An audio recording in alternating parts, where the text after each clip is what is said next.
Assalamualaikum warahmatullahi wabarakatuh.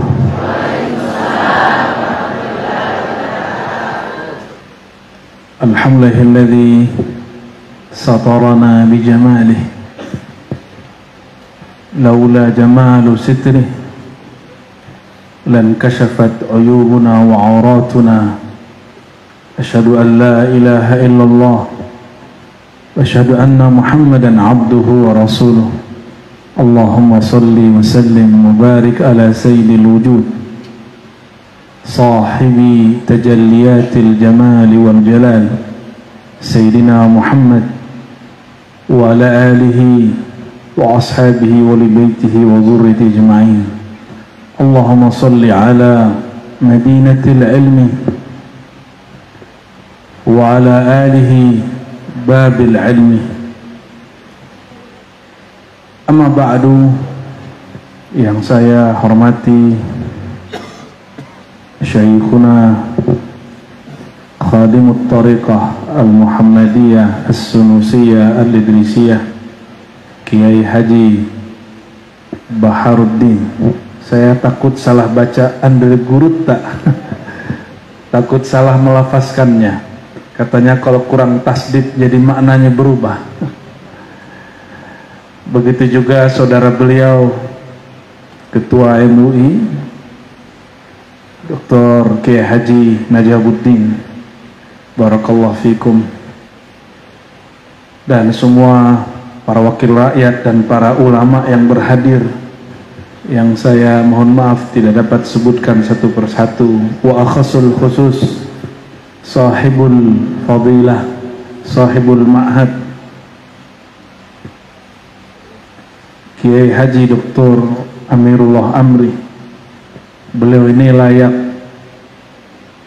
ayakuna mahsudan, layak dicemburui. La hasada illa fisnatain, tidaklah elok orang iri kecuali dua golongan. Beliau ini dua-duanya dapat.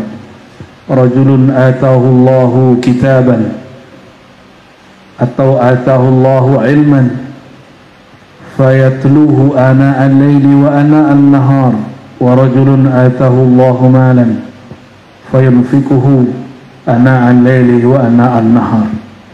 Orang yang diberikan ilmu lalu beliau sibuk mengajar. Yatlu bisa juga berarti mengalirkannya, tidak hanya berarti membaca, karena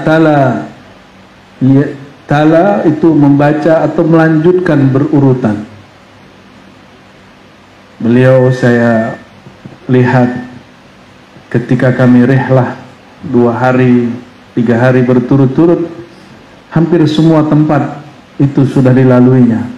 Yang belum dilaluinya cuma surga dan neraka.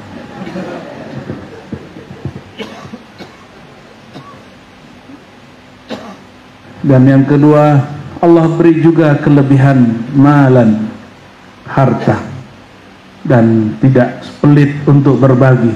Semoga Allah memberkahi beliau dan keluarganya. Amin ya rabbal alamin. Tapi iri di sini, iri al-hasad bimakna al-ghibtah, dengan makna iri positif. Iri ada dua, al-hasadu al-mazmum, hasad yang tercela, ayatamanna izalatan ni'mah an akhihil mu'min, menginginkan nikmat hilang dari saudara sesama mukmin. Itu iri dengkinya syaitan. Ada yang iri nggak di sini? Senang temannya susah, senang temannya dibully, senang kalau ada ustadz difatwakan sesat atau memfatwakan sesat, senang melihat orang bertengkar. Kalau caleg senang kalau saingannya dibully, saingannya punya tersandung kasus korupsi. Orang begini irinya iri syaitan. Dia tanpa disadari sudah kerasukan syaitan. Huwa wa syaitan huwa huwa.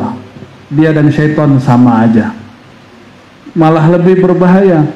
Begitulah kata Qutbul Aqtab di zamanihi, Syekh Abdul Qadir Jilani, syaitan bertubuh manusia lebih adarru, lebih mudarat daripada syaitan bertubuh jin.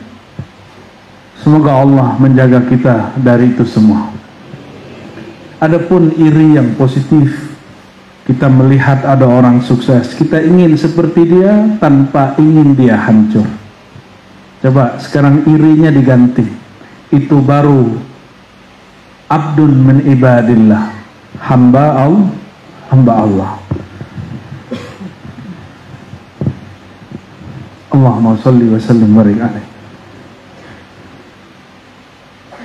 Sebelum kita memulai, mari kita baca surah Al-Fatihah untuk Sayyidina Muhammad sallallahu alaihi wasallam, orang yang paling kenal Allah dan para aulia, para anbiya, para ulama dan khatamul aulia fi akhir zaman. Al-Fatihah. Alhamdulillah.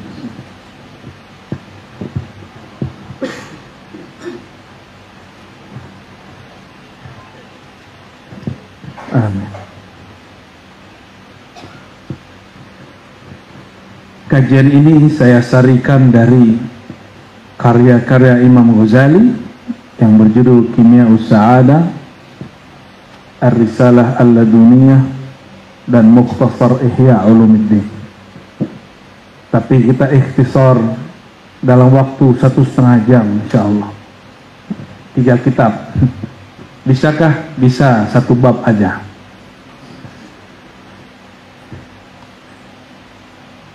Muqaddimah daripada Kiai Amirullah ini penting. Kenapa kita membiarkan diri menyembah sesuatu yang belum dikenal?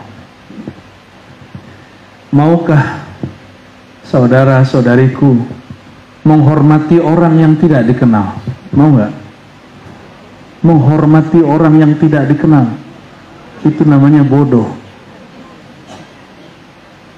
Ta'zim kepada orang yang tidak dikenal,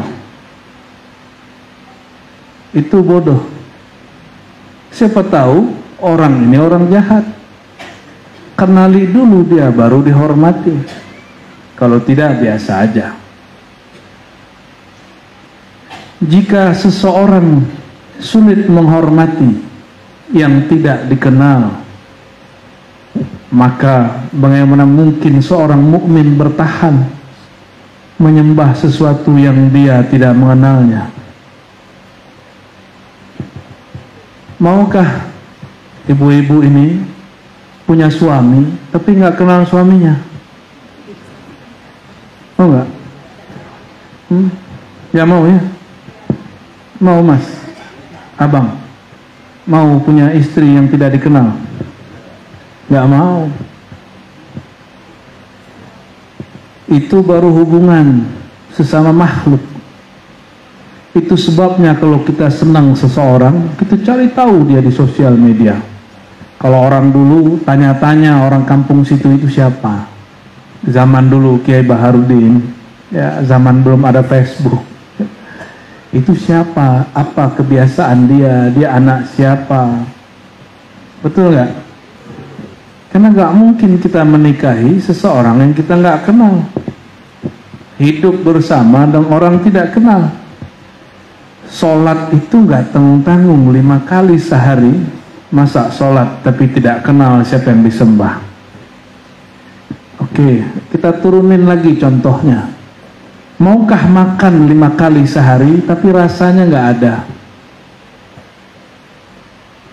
Makan coto Makassar tapi tidak ada garamnya, tidak ada sambelnya, tidak ada bawangnya, bentuknya sama, dagingnya bagus, santannya kental, tapi tidak ada garamnya. Mau? Ada yang tahan? Saya yakin orang Makassar bisa-bisa piringnya berputar. Kita tidak tahan, kita marah-marah ketika hidangan ini tidak sesuai dengan yang kita mau. Itulah asbabnya kenapa orang tidak kenal Allah suka marah-marah.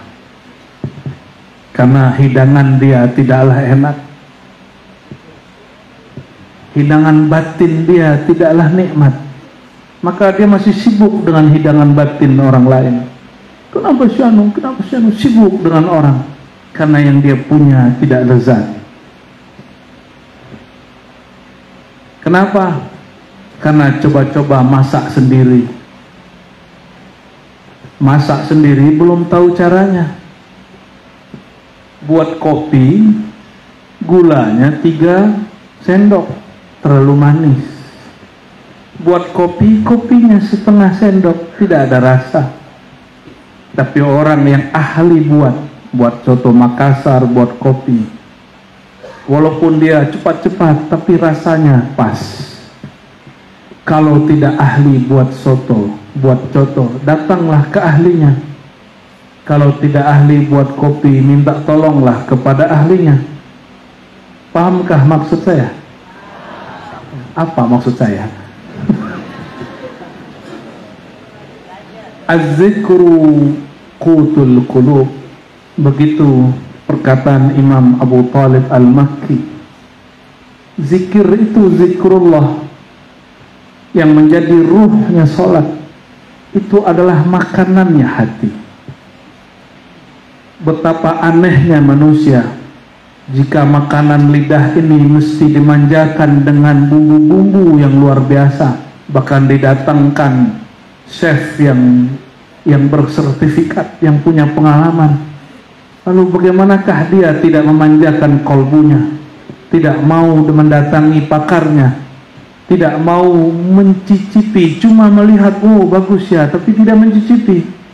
Itulah nasib orang yang ikut pengajian tapi tidak mau mengambil talqin dan zikir. Itulah orang yang datang ke pengajian tapi pulang dia tidak amalkan zikirnya. Dia datang hanya jadi pengamat. Belum lagi jika ada orang datang ke Seresto, Cuto, Makassar, yang dia cari cuma satu, kesalahan dan kekurangan. Orang seperti ini ketika semua orang sudah menikmati, dia masih merasa-rasa ini ada yang kurang, ini ada yang kurang. Betapa sedihnya orang hidup seperti ini, tidak menikmati di saat orang menikmati. Makanya Imam Ghazali kemudian menyampaikan satu kalimat, jika engkau hendak menyembah Allah, kenalilah Allah. Jika engkau tidak kenal Allah, kenalilah dirimu. Lalu beliau kasih pertanyaan, yang disebut diri itu yang mana? Apakah tubuh yang bernama Ar-Razi Hashim ini yang sebenarnya diri? Apakah tubuh yang diberi gelar orang Kiai Haji, Abuya, Doktor, apakah itu yang disebut diri kita? Ataukah wakil rakyat disebut anggota? Apakah dosen disebut Pak Dosen? Apakah itu diri kita? Imam Ghazali keras mengatakan, itu dirimu yang di bumi, bukan dirimu yang dapat menghadap kepada Allah Subhanahu wa ta'ala. Bukan fulan bin fulan itulah dirimu, tapi dirimu adalah yang ditiupkan ke dalam tubuh bumi ini. Betul, ini punya ini enggak?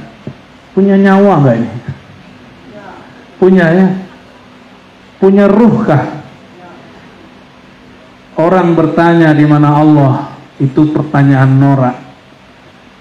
Dirinya pun dia tidak kenal, lalu dia bertanya di mana Allah? Di manakah ruhmu? Ada yang tahu? Apakah di muka? Apakah di kepala? Apakah di tangan atau di kaki? Apakah di jantung? Apakah di paru-paru? Tidak. Ruh itu disebut dengan nama yang sesuai dengan Sahibul Ma'had, Amrullah. Cuma di sini ada i-nya ya. Amin. Amirullah. Amrullah. Allah itu menyebut lahul khalqu, dia punya ciptaan, dia punya al-amru. Maka Allah bedakan ciptaannya dengan amrnya. karena ciptaan dibagi, dibuka, sedangkan amarnya dirahasiakan. Kulir ruhu min amri Rabbi. Katakanlah bahwa ruh yang ditiupkan kepada engkau itu amri Rabbi, itu urusan Tuhanku. Maka kalau ingin tahu rahasianya, menjadilah kekasihnya, menjadilah orang dekat dia, maka engkau akan diberi sedikit tetesan wa ma utitum minal ilmi illa qalila. Berkali-kali kita mendengar orang kaya konglomerat ketika dia berbagi, menurut dia sedikit, tapi bagi orang awam itu banyak. Benarkah? Orang paling kaya di kota Makassar, jika ingin bersedekah, sedekah dia itu sudah sama dengan penghasilan 10 tahun orang biasa. Bayangkan, jika Allah yang Maha Kaya mengatakan, tidaklah engkau diberi ilmu mengenai ar-ruh kecuali sedikit. Sedikitnya Allah beda dengan sedikitnya orang kaya, terkaya di pulau ini. Mungkin ada di sini orang terkaya, kekayaannya mungkin 7 turunan tidak habis-habis. Jika dia memberi, jadilah satu bangunan besar, sekampung mungkin makan setahun tidak ada masalah.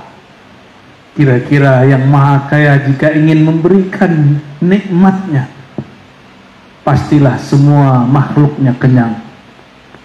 Maka al-qillah inda rabbil izzah, inda rabbina al-ghani al-mughni. Sedikit menurut Allah itu banyak menurut kita. Inilah yang dibuka oleh Imam Ghazali jadi 4 jilid, dibuka oleh Imam Ibn Arabi jadi 9 jilid, dibuka oleh Imam Fulan jadi tafsir-tafsir.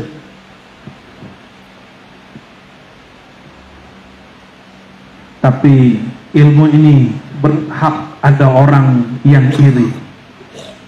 Benarkah? Bukankah kita iri jika ada orang dapat rahasia? Bukankah kita cemburu jika ada orang dispesialkan oleh yang maha mulia? Tapi irinya ada 2, ada irinya malaikat nur, ada irinya malaikat nar. Malaikat nur itulah malaikat barisan Sayyidina Jibril, irinya dia masih sujud. Malaikat nar yang bernama Azazil, dia iri dan dia katakan, kenapa perlu aku sujud kepada yang kau ciptakan dari tanah, sedangkan aku dari api. Ternyata iblis mengerti ilmu hakikat. Ketika iblis mengatakan khalaqtahu min tin, engkau ciptakan dia dari tanah, ini ilmu hakikat, asal muasal kita dari tanah. Tapi Azazil terhijab, terhalang, dia hanya mengerti setengah hakikat, bahwa hakikat manusia adalah tanah. Itu bashar. Iblis baru dapat separuh ilmu hakikat. Khalaqtuhu min tin, aku ciptakan dia daripada tanah. Ini bab apa? Hakikat, tapi baru separuh. Kalau bab hakikat ini semua juga sudah tahu, iblis pun tahu. Maka tidak semua ulama juga akan terima wa nafakhtuhu fihi min ruhi, lalu aku tiupkan kepadanya rohku. Rohku bukan zatku. Beda. Bukan zat Allah masuk kepada kita. Tiupanku. Maka ruhi ay ruhullah wa ismu ruhillahi Ahmad. Jadi siapakah yang ditiupkan ke dalam diri kita? Itu sebagian dari hembusannya ruhullah bernama Ahmad, bukan ruh Ahad. Inilah kekeliruan sebagian orang belajar hakikat. Ketika dia mengatakan di dalam diriku ada Tuhan, karena rohku adalah rohnya Allah, dia tidak faham. Ruhullah di situ namanya Ahmad, bukan ruhullah bernama Ahad. Maka ada namanya haikal ma'arif, Ahad zatullah. Ahmad Ruhullah, Muhammad Habibullah. Itu wajahnya jadi serius ya. Mungkin karena saya juga lagi serius ya. Panaskah? Gerah? Allahumma sholli alaihi. Jadi dari manakah kita mulai mengenal diri? Pertama, nih jalan pertama mengenal diri. Dua saja, ini ringkasan dari kajian hakikat. Pertama, kenali hakikat basyariahmu berdasarkan surat Shad ayat 72 itu. Inni khaliqun basharan min tin. Sungguh aku ciptakan manusia bashar. Ada insan, ada bashar, ada annas. Bashar ini tubuh yang zahir ini. Tubuh yang sujud depan Ka'bah itu. Ini namanya bashar. Min tin, daripada apa? Tin, apa arti tin? Tanah. Jika tubuh ini dari tanah, maka dia berpulang kepada tanah. Tanah itu adalah fi'lullah, perbuatan Allah. Berarti tubuh kita apa? Tajalli, adalah cara Allah mengenalkan dirinya melalui perbuatannya. Maka ada ungkapan turunan dari Haikal Ma'arif, ajsamuna fi'lullah. Jisim kita ini adalah fi'il perbuatannya Allah. Maksudnya Allah berbuat, bertajalli melalui tubuh.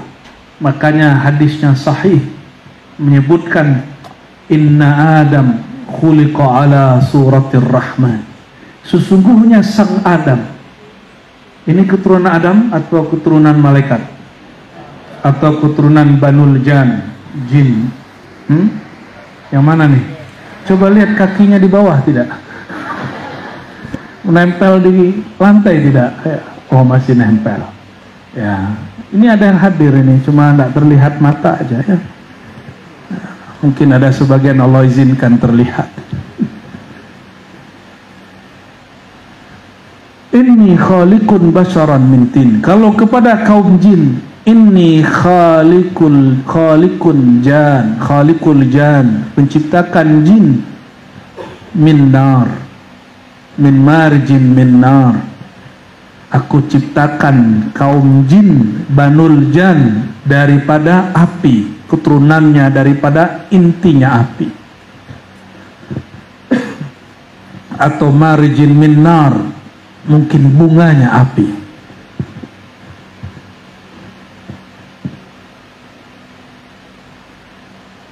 Kalau sudah tahu bahwa diri ini adalah dari tanah, tanah adalah perbuatan Allah.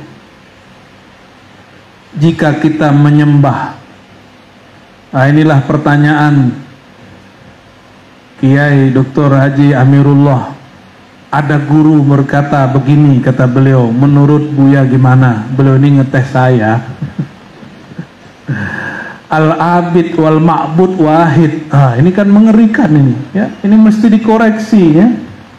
Kalau orang salah faham kalimat ini, al-abid wal ma'bud wahid.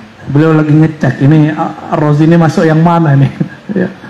Terima kasih Kiai, itu penting ditanyakan. Al-abid yang menyembah dan yang disembah satu.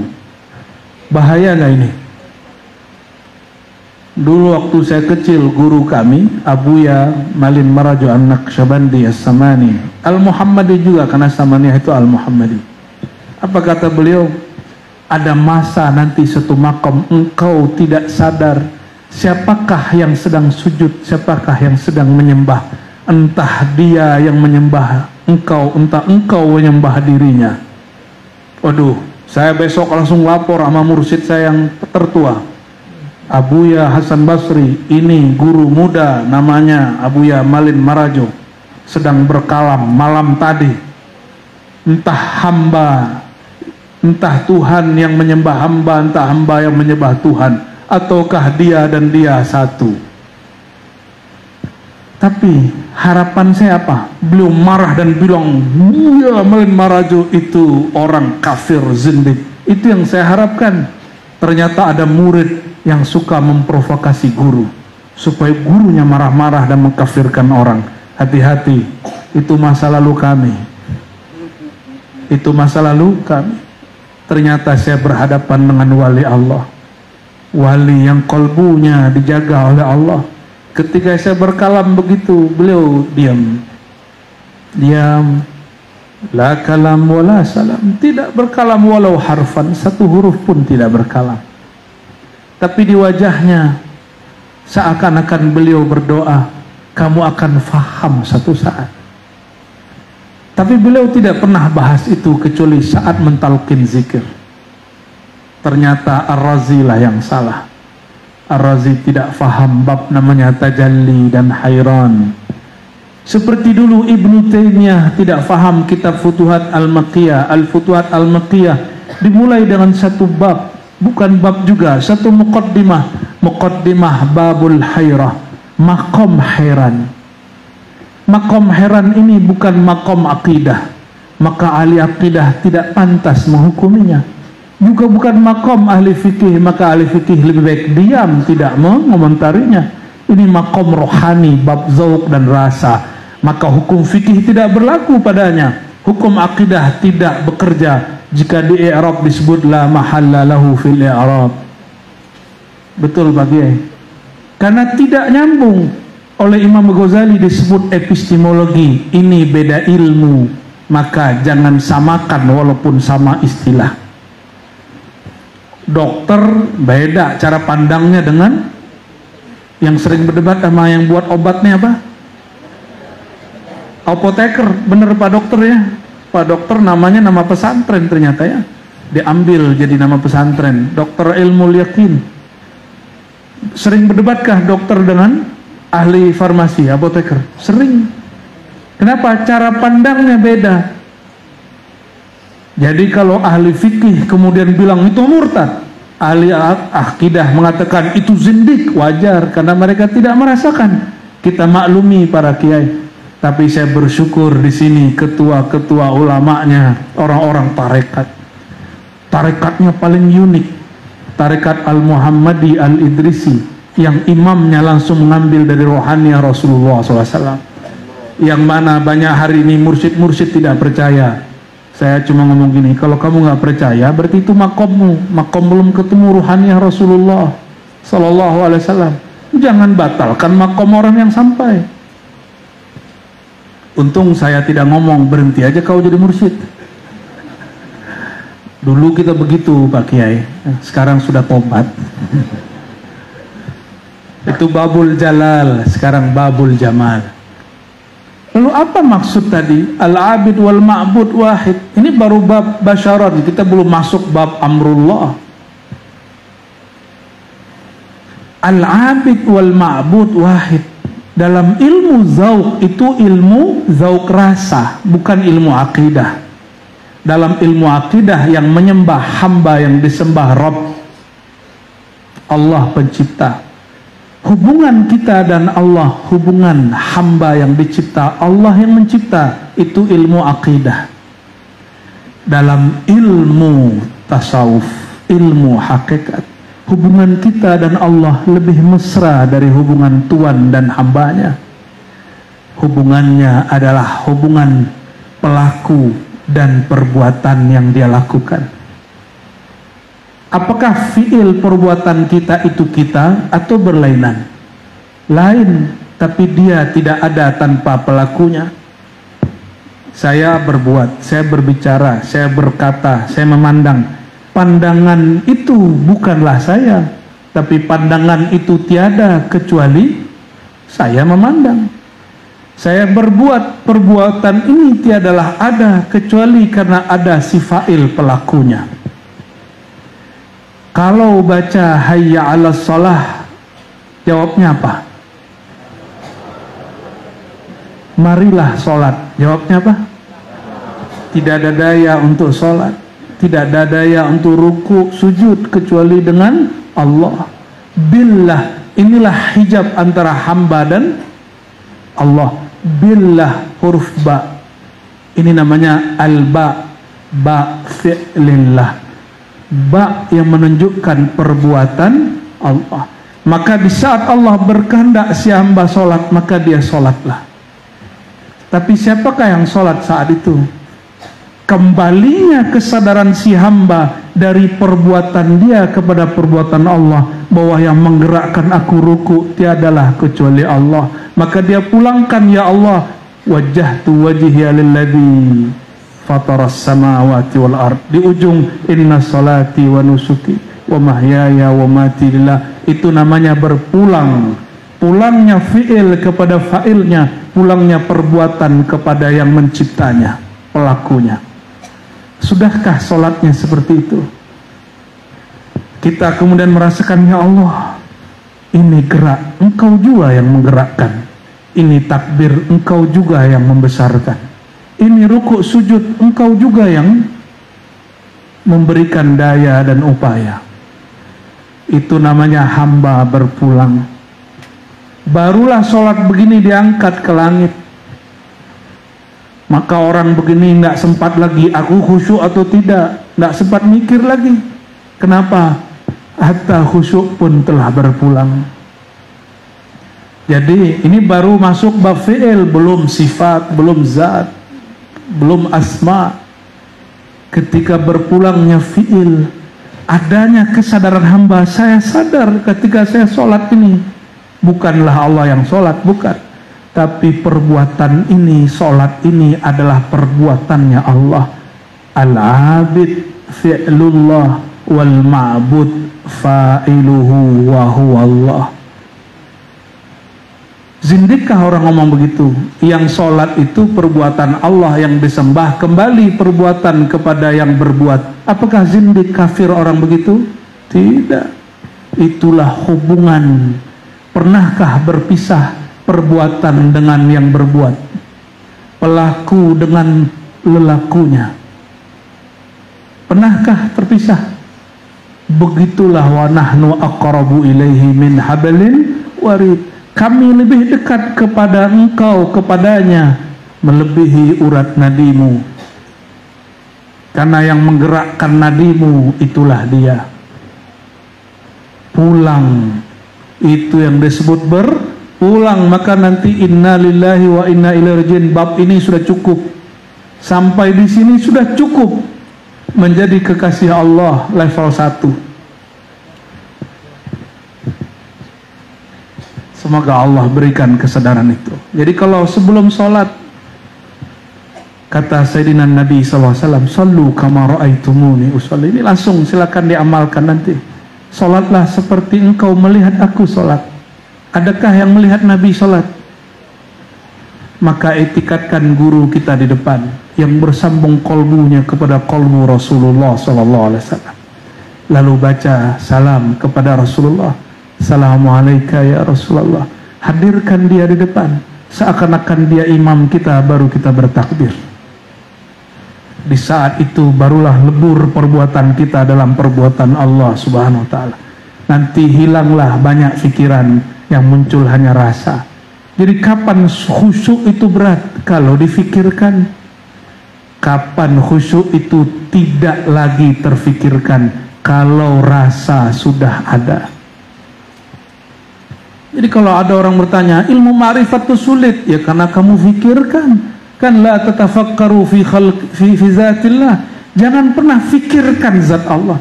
Dari tadi saya ngajar nggak pakai pikiran. Saya mengajar pakai rasa. Yang kata orang ini berat, ini tidak jadi berat.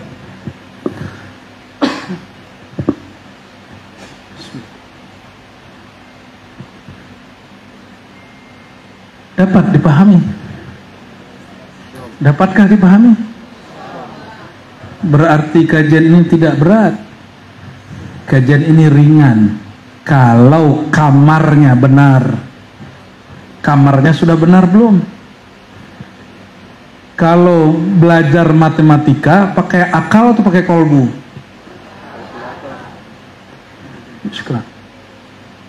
Kalau belajar matematika pakai kolbu, nangis. Syukurlah bas. Kalau belajar akidah pakai kolbu atau pakai akal? Belajar akidah pakai akal. Belajar fikih pakai akal dan tubuh. Kalau belajar fikih pakai kolbu, baru niat sudah nangis. Saya ngaji niat nangis, Pak. Makanya saya nggak berani ngajar fikih, kecuali nanti sudah dikuatkan Allah. Kalaupun saya ngajar fikih, kita alihkan pakai bahasa Arab.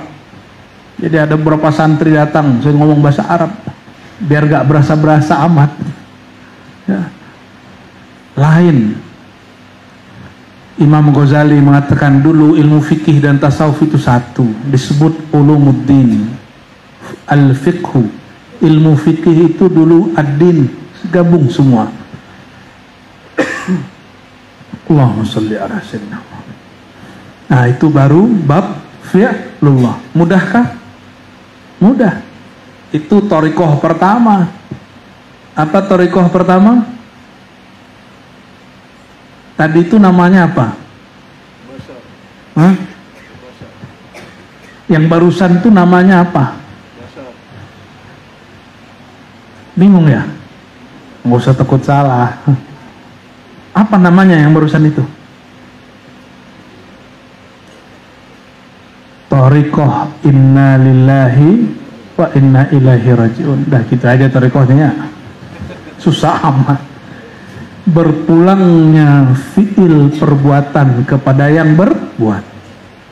Itu sebabnya dalam kitab hikam, kitab favoritnya beliau Kiai Haji Baharuddin, ada kalam dari Ibnu Athaillah. Kalau engkau sudah faham begitu, masih pantaskah engkau minta pahala? Kalau engkau sudah faham bahwa sholatmu itu sebenarnya adalah kemuliaan Allah yang Allah tampakkan pada dirimu, maka cukuplah Allah menyebut sholat itu sholatmu sebagai hadiah dan ganjaran. Wa fi sholatihim khashi'un. Allah katakan sholatihim, sholat kamu, sholat mereka. Allah tidak bilang itu perbuatanku, padahal itu perbuatan dia. Apa kata Imam Nu'ala? Cukuplah perbuatannya dijadikan sebagai perbuatanmu. Perbuatan dia, sholat itu perbuatan dia, dia jadikan sebagai amalmu. Cukuplah ini pahalamu. Jadi jangan minta pahala lagi, kecuali pahala yang ini. Ya Allah, pantaskan sholatku dinisbatkan kepada diriku. Itulah kenapa ulama kita berdoa, Allahumma taqabbal minna sholatana. Ya Allah, mohon terima sholatku ini menjadi sholat sebagai perbuatanmu. Itu maksudnya. Tapi banyaklah orang sholat, sholatnya masih untuk keperluan dunia. Banyaklah orang haji umroh, ini kan banyak, ini ustadz yang bawa umroh ini ya, haji. Coba tanyalah, lihatlah orang-orang jamaah di depan multazam, apa yang dia minta? Ya Allah, perusahaanku sedang mendaftar di kementerian tapi belum lolos izin tambang. Ya Allah, depan multazam ingatnya masih dunia, di tempat suci masih ingat yang hina. Dunia hina bukan? Di depan multazam dia bisa ingat, mohon maaf Pak Caleg, Pak Anggota Dewan, Pak Ketua, Pak Wakil Ketua, Wakil Rakyat. Nyampe di multazam kok masih minta ingin jadi wakil rakyat? Gak usah, gak pantas. Ini tempat suci. Di tempat suci jangan sebut-sebut benda yang tidak suci. Buya, katanya itu tempat mustajab. Betul mustajab. Tapi orang yang kenal Allah, yang dia minta adalah yang pantas diminta di tempat suci. Yang pantas di tempat suci, mintalah yang suci-suci. Secara fikih boleh, minta mobil boleh, minta jadi anggota dewan boleh, mau jadi gubernur boleh, mau jadi terserah. Tapi tambahkan di belakang, ya Allah, jika ridhamu ada, aku mendapatkan hal ini, hal itu, hal ini, hal itu, sebutkan. Jika di dalam keridhaanmu ada itu, maka mudahkan urusan kami. Dulukan ridhanya, jangan dulukan nafsu kita. Bagi Allah dunia itu mudah dan hina. Pantaskah sesuatu hina dilaporkan, dibawa ke tempat yang suci? Ya, mohon maaf jika ada yang tersungging, tapi saya yakin setelah ini tidak akan lagi membawa itu ke tempat suci. Itu sebabnya Allah sudah tulis di Quran, ini orang banyak lupa, wa minan nas may yaqulu rabbana atina fid dunya hasanah wa ma lahu fil akhirati min khalaq. Banyak orang doa, ya Allah, dunia kami, dunia kami, dunia kami, dunia kami, bisnis kami, urusan kami, dan dia lupa urusan akhiratnya. Jadi boleh doa di situ, boleh, tapi leburkan dalam ridha Allah, leburkan dalam akhiratmu. Jika ini baik untuk akhiratku, ya Allah, mudahkan. Baru pantas berdoa di situ. Baru dibersihkan Allah kehinaan dunia yang kita sebut. Allahumma sholli ala sayyidina Muhammad. Lanjut.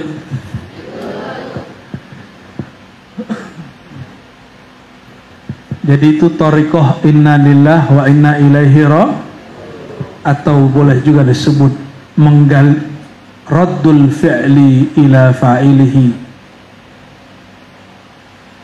mengembalikan fi'il kepada fa'ilnya, mengembalikan perbuatan kepada yang punya.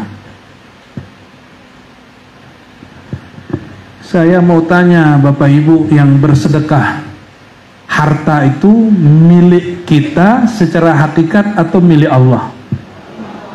Lalu kalau kita sedekah, itu kan punya Allah, pantaskah minta pahala? Kan punya Allah. Pantaskah saya pinjam duit dari Kiai Najamuddin, Pak Kiai, Pak Ketua, pinjamkan saya duit 1 M misal. Setelah saya pinjam, atau gak usah pinjam duit, pinjamkan saya mobil. Setelah saya pinjam, saya bilang, Pak Kiai, mana jasa saya sudah meminjam, mana upahnya? Itu orang jahil atau orang alim?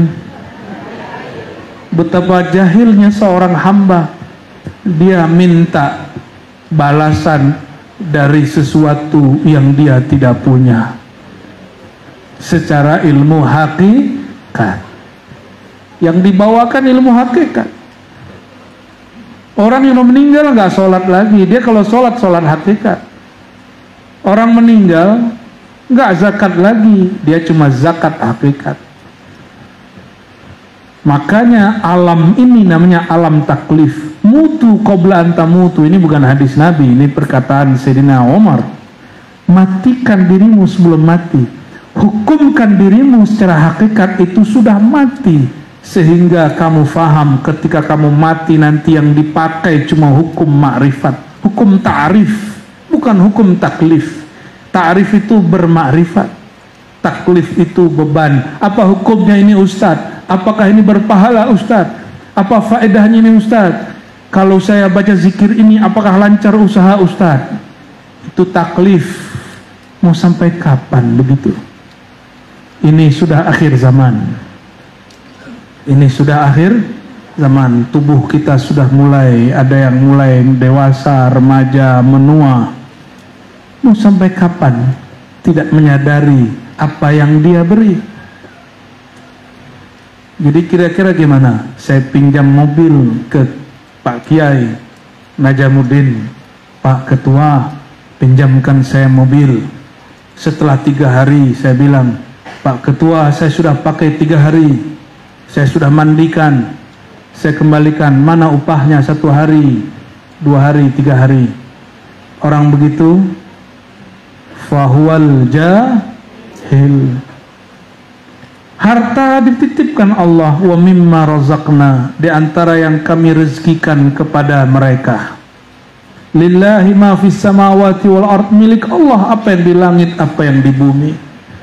Tubuh ini milik Allah, harta itu milik Allah. Allah titip, Allah cuma menitip. Apa kata Allah? Pakai untuk kamu sebagian, bagikan sebagian. Ini titipan Allah. Maka yang amanah dia berbagi. Ciri-ciri orang amanah suka berbagi. Hari ini sudah amanah belum? Sudah berbagi belum?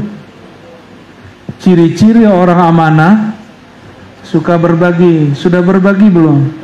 Ya sudah. Tabassumuka fi wajhi akhika sedekah. Senyummu sedekah. Senyum dulu dong. 1, 2, 3. Senyum. Allahumma salli ala Muhammad. Jangan cemberut ya. Allahumma salli ala sayyidina Muhammad. Kalau belum berbagi harta, berbagilah bahagia. Senyum itu berbagi bahagia.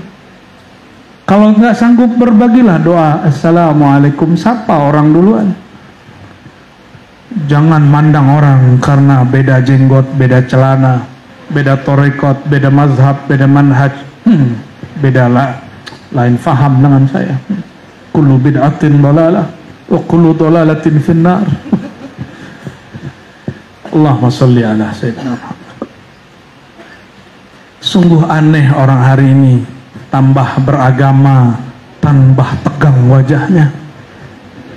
Tambah beragama, tambah memuakkan melihat wajahnya. Tambah mengaji, tambah ngeselin sikapnya. Sungguh sedih melihat orang tambah rajin haji umroh, tambah tinggi hatinya, tambah suka berbagi, tambah merasa dirinya kaya. Nih ciri-ciri sedekahnya diterima Allah, mau tahu? Bisa diketahui, gak nunggu akhirat kelamaan, itu ilmunya telat.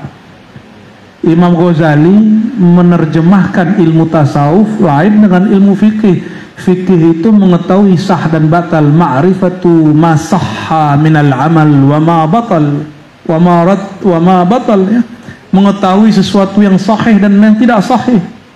Maka sholat rukun 13, kalau kurang rukun batal. Berarti ilmu fikih dapat memutuskan sholat ini batal. Lalu adakah ilmu yang dapat memutuskan, mengetahui indikator sholat ini diterima, sedekah ini diterima, haji diterima? Kalau kata sebagian ahli fikih, nggak semua, hanya Allah yang tahu. Kata ahli hakikat, kamu norak. Kenapa? Imam Ghazali ahli fikih, mengerti bab ini. Apa kata beliau? Ilmu tasawuf ente harus punya. Tasawuf itu ma'rifatul qabul warrad, mengetahui amal yang diterima, amal yang ditolak. Ini standar tasawuf Ghazali. Maka orang kalau bertorikot mu'tabarah, mengaku ikut manhaj Imam Ghazali, belum sampai pada level ini, jangan kaku-kaku ikut torikot Imam Ghazali, tasawuf Imam Ghazali. Mau tahu sedekahnya diterima atau tidak? Mau? Nisyanul amal. Engkau tidak merasa bersedekah, hanya merasakan menyampaikan amanah. Kalau begitu nanti tidak disapa oleh orang yang diberi, tidak tersinggung. Ciri-ciri sedekahnya tidak diterima, hadiahnya ditolak Allah. Nanti yang diberi lupa menyapa. Apa kata dia? Baru saja jadi orang, sudah lupa denganku. Kalau bukan aku yang support dia dulu, sedekahi dia dulu, tidak ada itu si fulan sukses. ciri-ciri amal. Nah, itu sering terjadi di pesantren, di partai politik, bahkan di thariqah. Ada mursyid berkalam begini kepada saya, itu si fulan gak akan jadi orang kalau bukan aku yang didik. Itu ciri-ciri pendidikan dia ditolak Allah. Apa kata seorang partai politik, ya, aktivis partai politik kepada saya, itu yang jadi gubernur sekarang itu. Dulu makan sisaku itu, ya. Kalau bukan aku yang bimbing dia, gampar dia nggak jadi gubernur. Sekarang lupa kepada aku. Kata yang bangun masjid, waduh, kurang ngajarnya pengurus masjid yang baru. Masa dia tidak kenal kepada Pak Haji Fulan bin Fulan? Kalau bukan karena saya nih Pak Haji ini, tidak jadilah masjid ini. Gaya bener. Itu kalau saya bisa ambil mulutnya, saya ambil mulutnya itu, ya. Karena sayang kepada dia. Jangan mengatakan sesuatu yang kita tidak tahu. Jadi apa ciri-ciri sedekah diterima? Kita lupa kalau sudah bersedekah, kita lupakan itu. Ciri-ciri yang khidmat ke Thariqah Al-Muhammadiyah. Tim khidmat kan banyak nih dari kemarin, lelah, capek, saya lihat wajahnya udah ngantuk-ngantuk, ya. Ya. Udah masuk-masuk angin, dipegang punggungnya, gitu. Langsung pakai, pegang punggungnya langsung, saya kira jin yang keluar. Menemani kita dari kemarin, Masya Allah. Hati-hati, ciri-ciri khidmat tidak diterima. Anda merasa telah berjasa. Lupakan itu. Cukup katakan, terima kasih ya Allah izinkan aku berkhidmat. Karena izin Allah lah kita berkhidmat. Karena izin dan semua anugerah dari Allah lah Bapak Ibu, Pak Haji ini, Bu Haji ini bersedekah. Begitu juga kepada para guru, termasuk Al-Fakir, hamba Allah yang lemah ini. Bisa bicara ilmu-ilmu berat kata orang, dan menjadi tidak berat bukan karena pintarnya Ar-Razi, tapi pintar dipintarkan, alim dialimkan. Jadi kalau orang tanya, apakah Ar-Razi orang alim? Tidak, saya cuma dialimkan. Hanya diberitahu. Dulu lahir saya tidak tahu ilmu ini, lalu diberitahu melalui guru-guru. Falaula masyaikhuna ma'arafna. Kalau bukan karena guru-guru mulia, kita juga tidak tahu. Maka tiadalah Ar-Razi kecuali cuma kuku-kuku dari para guru. Bahkan saya ini tidak lebih mulia dari kukunya mursyid saya, masyaikh saya. Ini baru sedikit ilmu mereka yang kita buka. Man arafa nafsahu faqad arafa rabbahu. Siapa yang kenal bahwa perbuatan dirinya adalah perbuatan Allah, maka dia akan malu menisbatkan yang tidak pantas kepada Allah. Kalau salah jangan coba-coba kaitkan dengan Allah. Karena hubungan ini hubungan rasa. Dan rasa itu yang membuat kita menghormati orang. Kenapa orang Bugis kalau acara pernikahan lalu bawa-bawaannya banyak? Kena rasa. Untungnya ada yang sudah mau membelah rasa, ya. Bapak Ibu yang melakukan Allah, man arafa nafsahu faqad arafa rabbahu. Ini kalam yang menjadi kitab berjilid-jilid. Siapa yang kenal diri, dia akan kenal asal muasal diri, yaitu diri sejati yang menyebut dirinya Zatullah. Oleh ulama ahlul haqiqah karena bingung lagi istilahnya disebut Zatul Buhti. Zatul Buht bukanlah nama, itu hanya istilah. Zat yang tidak dapat dibayangkan. Kenapa? Membayangkan bagai pikiran.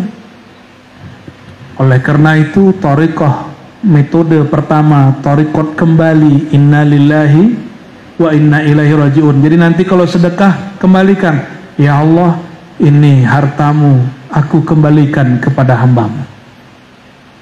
Kenapa wakaf itu menjadi spesial? Karena wakaf itu mutlak semua, wakaf lillah. berbeda dengan sedekah. Karena wakaf berhenti pada Allah. Sungguh sayang ada orang tua berwakaf, ahli warisnya pura-pura tidak tahu. Itu anak celaka dunia akhirat. Karena harta untuk Allah dia perjualbelikan. Nauzubillah min zalik. Oh, tidak ada suratnya. Dulu tidak ada surat, cukup pakai kalam dan saksi. Orang nikah dulu juga nggak pakai surat. Orang nikah dulu hanya pakai saksi. Mau diteruskan kah? Tapi sayanya yang sudah mulai ini nih. Sayanya mulai bosan.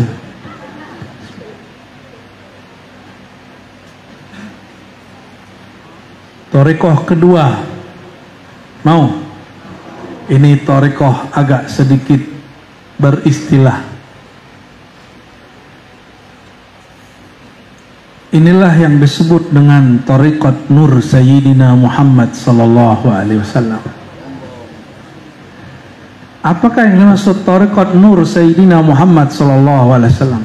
Inilah yang dulu disebut oleh Syekh Abdul Samad Al-Falimbani, Syekh Muhammad Arsyad Al-Banjari, Syekh Muhammad Nafis Al-Banjari, Syekh Daud Fatani, Tok Kenali. Apa kata mereka? Syekh Burhanuddin Asy-Syattari, begitu juga Syekh Yusuf Al-Makassari. Apa thariqah mereka? Ini manhaj, apapun nama thariqahnya, manhajnya sama. Ketika bersaksi, saksi mata pakai fisik, saksi kolbu dengan getaran kolbu, saksi ruh dengan musyahadah, dengan memandang. Maka rasa itu adalah alat bersaksi. Rasa itu alat bersaksi. Thariqat Nur Muhammad SAW itu Thariqat Az-Zawqi. Hampir mirip dengan yang pertama, tapi bedanya yang pertama kembalikan fi'il kepada fa'il, perbuatan kepada Allah yang berbuat. Kalau thariqat ini sedikit lebih indah. Thariqat Nur, kalau tadi thariqatnya Jalal, yang sekarang thariqatnya Jamal. Jalal langsung karam pada keagungan Allah. Sedangkan yang kedua karam fana dalam keindahan Allah. Keindahan Allah itulah Nur Sayyidina Muhammad SAW.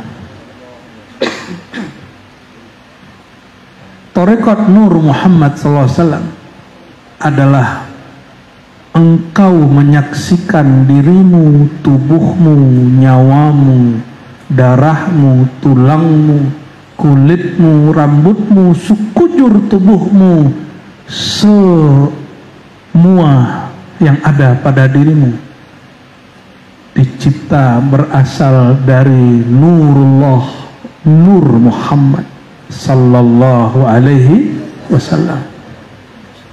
Maka kita pandang diri, ya Allah, aku bersaksi, aku pandang tubuhku, aku pandang nyawaku, aku pandang diriku, aku pandang tulangku, sumsumku, dagingku, darahku yang mengalir, jantungku yang memompakan, paruku yang bernafas, kulitku, rambutku, semuanya berasal dari Nur Allah, Nur Muhammad sallallahu alaihi wasallam.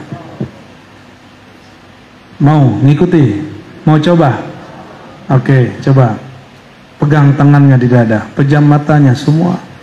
Letakkan apapun yang mengganggu kita. Asyhadu an la ilaha illallah. Asyhadu an la, sama-sama. Asyhadu an la ilaha illallah wa asyhadu anna Muhammadar Rasulullah. Ya Allah, ikuti. Ya Allah, daku bersaksi, aku Aku menyaksikan diriku, nyawaku, tubuhku, tulangku, darahku, dagingku, kulitku, rambutku, dari ubun-ubunku sampai ujung kakiku, semuanya dari nur Engkau ya Allah, dari nurullah, nur Muhammad, nurullah,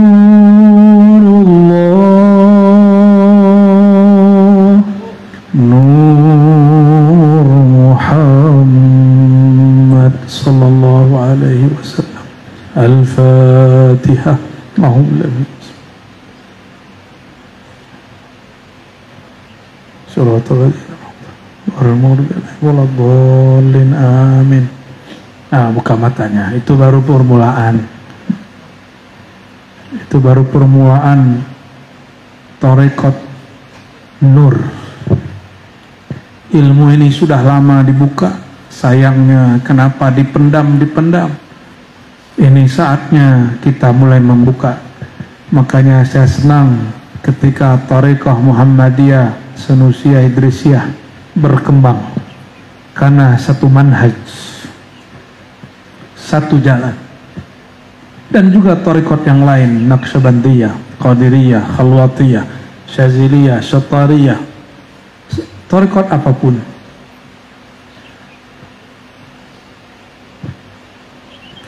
Bacalah itu pagi hari, sore hari, perpindahan waktu dan perpindahan alam dari alam jaga ke alam tidur. Sebelum tidur bacalah itu. Mau mengamalkan? Silakan, saya ijazahkan. Ajaztukum.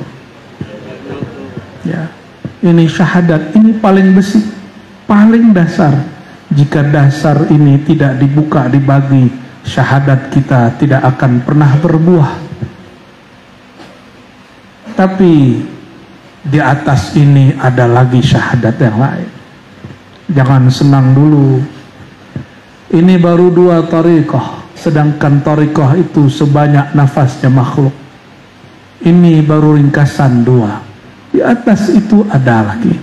Di atas itu ada lagi. Di dalam syahadat ada syahadat, di dalam syahadat ada syahadat, di dalam sir ada sir. Itulah Allah. Ma'rifatnya tak berujung. Kalau ada orang mengatakan saya sudah usul, ma'rifat sudah selesai, fashhadu annahu jahil. Yang mengatakan saya sudah usul, ilmu ini sudah selesai, ketahui itu orang jahil. Allah laisa kamitsli syai', lam yakun lahu kufuwan ahad. Allah itu nggak ada bandingnya, karena dia ad-limit, tidak terbatas, ghair mahdud, tidak terbatas. Maka ilmu apapun tidak akan mampu menguasainya. Bal huwa muhitun bikulli syai', justru dialah yang menguasai segala sesuatu. Itu thariqah jalan nur Muhammad SAW. Jadi kalau badan sakit, nah, nggak usah mengeluh. Katakan, ya Allah, aku bersaksi, baca syahadat, ini amalan saya. Ya, ini amalan saya. Cuma istri saya mendengarnya, saya mengeluh. Padahal saya bilang, oh ya Allah. Istri saya bilang, kamu kenapa mengeluh? Enggak, saya lagi zikir. Enggak tahu. Saya katakan, ini nikmat sekali. Ya Allah, aku bersaksi, tubuh ini, nyawa ini, daging ini, itu nikmat. Saking pun lezat. Badan terasa sakit, tapi kolbu terasa melayang. Kolbu kita terasa mendekat, terasa ditimang-timang oleh yang memegang kolbu. Bukankah Allah antara jari-jarinya ada kolbu Bani Adam? Betapa indahnya rasanya jika kita mengenang dulu ditimang-timang ayahanda dan ibunda. Betapa kita rindu ketika tubuh ini ingat sedang disayang oleh orang yang paling menyayangi kita. Maka bernamalah Sayyidina Muhammad SAW Abul Arwah, bapaknya rohani. Maka Abur Ruh, Abar Ruh, itulah Sayyidina Muhammad SAW. Jika ruh sadar berpulang kepadanya, barulah air mata mengalir, seperti seorang anak rindu kepada ayahnya, seperti seorang putri rindu kasih sayang ibundanya. Maka kalau mencari jalan, bukan torikot A, B, C, D. Ada orang ngomong, oh torikot ini tidak bagus, saya pindah mursyid. Torikot nggak bagus, saya pindah torikoh. Bukan torikohnya tidak bagus, bukan mursyidnya yang bermasalah, dirimu yang bermasalah, kolbumu yang tidak sadar. Torikohmu apa saja boleh, tapi pakai dua manhaj ini, inna lillahi wa inna ilaihi raji'un, dan kembalikan dirimu kepada nur Sayyidina Muhammad SAW. Maka wirid apapun, torikoh manapun pasti lezat. Itulah alasan kami kenapa saya dimanapun pergi tidak pernah mengajak orang baiat dan talqin kepada saya. Karena bagi kami adanya para mursyid-mursyid itu pasaknya bumi. Ambil ilmu mereka selama mereka masih di bumi. Tidak mesti kepada kami. Saya bertugas untuk membuka apa yang mereka malu buka, untuk memperkuat apa yang mereka kemudian merasa janggal. Maka saya berdoa semoga dimanapun kami hadir, majelis-majelis tariqah, zawiyah-zawiyah, ribat-ribat, surau-surau suluk menjadi ramai. Amin ya rabbal alamin. Jadi para mursyid tidak usah khawatir, saya tidak akan ambil murid antum, ya, nggak akan pernah saya ambil.